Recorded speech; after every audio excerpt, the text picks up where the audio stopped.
So hi friends, welcome to my channel. Today's video is about camera ISO. What is this ISO? Why it is required? I have already made two videos, one for the aperture, understanding the aperture, and the other one is about your shutter speed.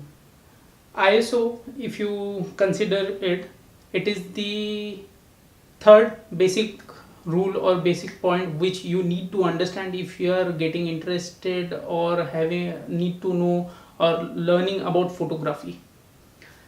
So these are the three major players in camera that you need to understand. First one, aperture, second, shutter speed, and third, ISO.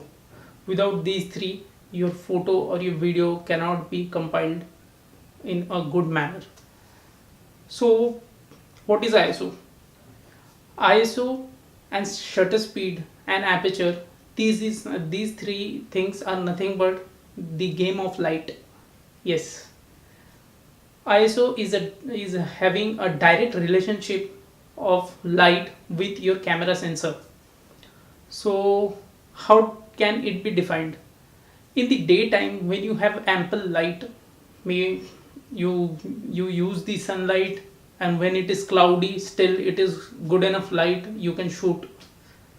So in the daytime you do not require this ISO build or ISO boost up in your camera, so your photos or your videos is less grainy.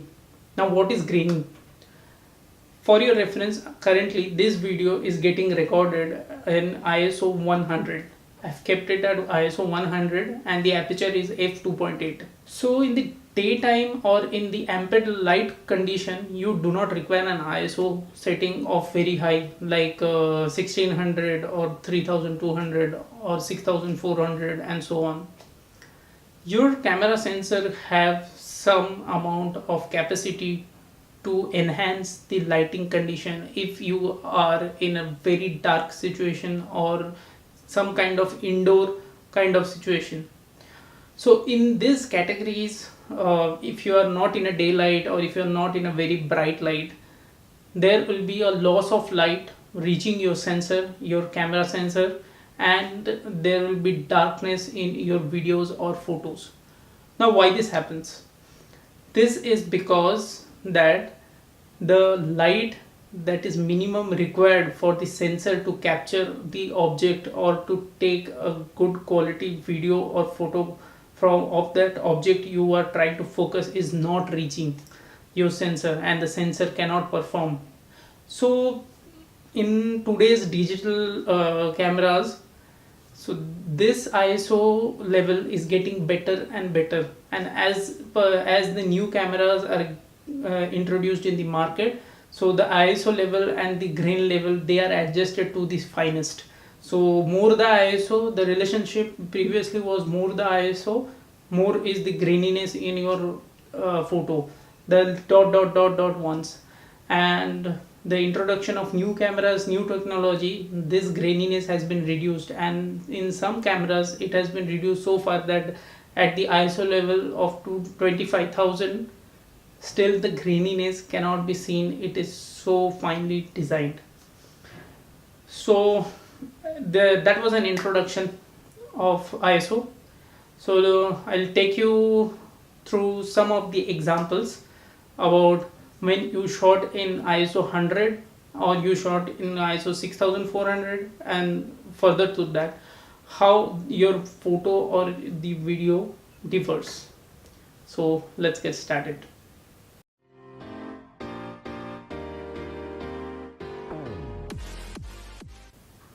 So as I was telling you, the subject that you can hardly see on the screen now, it's because that I have provided a very minimal light condition, and my settings are I am shooting it at f2.8, which is the maximum aperture I can get, the widest aperture I can get from my lens, and the shutter speed is at 60th of a second, and the frames I am shooting this is at 24 frames per second at 1080p, that is full HD.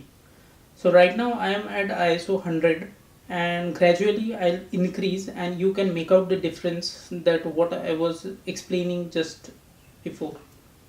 So I'm now changing this ISO from 100 to 200. So I'm right now on ISO 200, and rest all the settings are same. 68th 1/68th of a second shutter speed, 2.8 aperture, and 24 frames per second at full HD. Now you can make out the difference what it was like on 100 ISO and now on 200. I'll gradually increase this, so let me go to the next level. So this is now at ISO 320.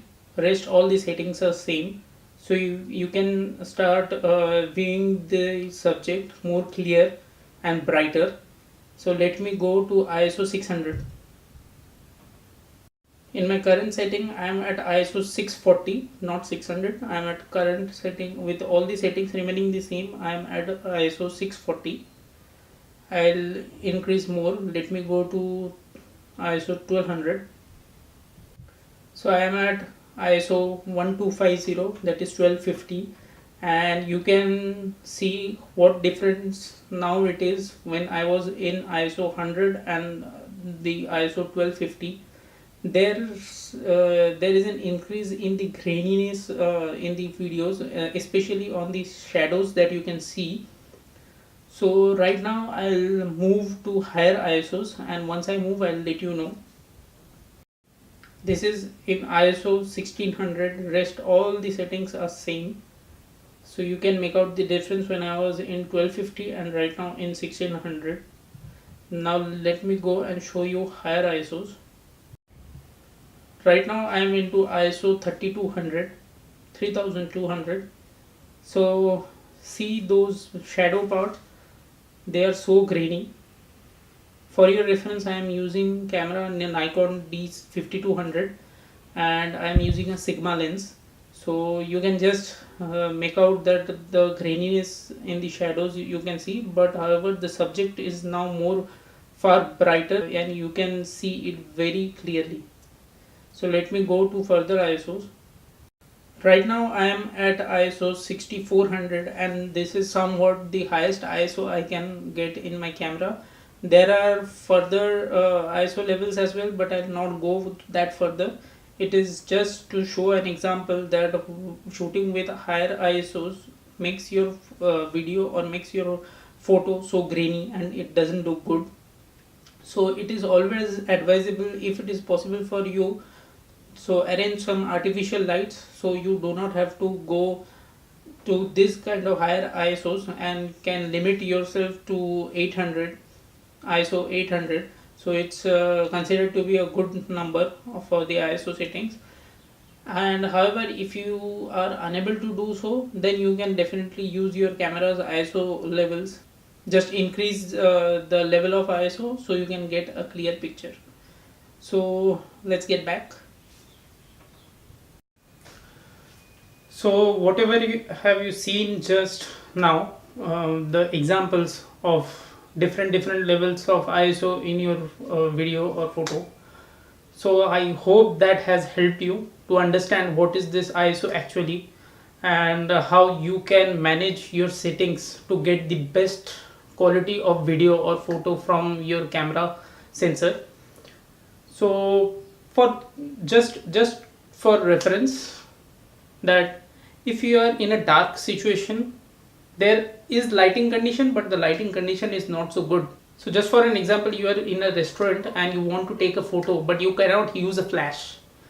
So in these kind of conditions, what you can do, just boost up the ISO to the maximum till the time it doesn't get grainy, and also use the wider aperture so it can take more and more light to the sensor. The sensor gets more and more light. And also try to use a shutter speed, slow shutter speed, till the time it doesn't make any haziness to your photo. So if you set like this, then it will be very easy to take a good quality photo or video in low lighting conditions. That was just an example. However, if you are in a very bright place, like in a daytime under direct sunlight, Never boost up your ISO more than 100, and also try to manage your aperture at the higher levels like f8, f9, or f11, or more than that if required. And also take your shutter speed to higher levels like 6,000 of a second, or 4,000 of a second. So the more and more light doesn't get into your sensor, and your sensor doesn't give you a picture which with over brightness, so you are losing detail on that. So these are some kind of settings that you can use once you are in a dark condition, or you are in a very bright condition. So it goes in either way. So I hope you have liked this video. This video was useful. If you have liked this video, please hit that like button. Also, there will be such videos I'll be posting on in my channel, and do subscribe. Thank you for watching. See you in the next video.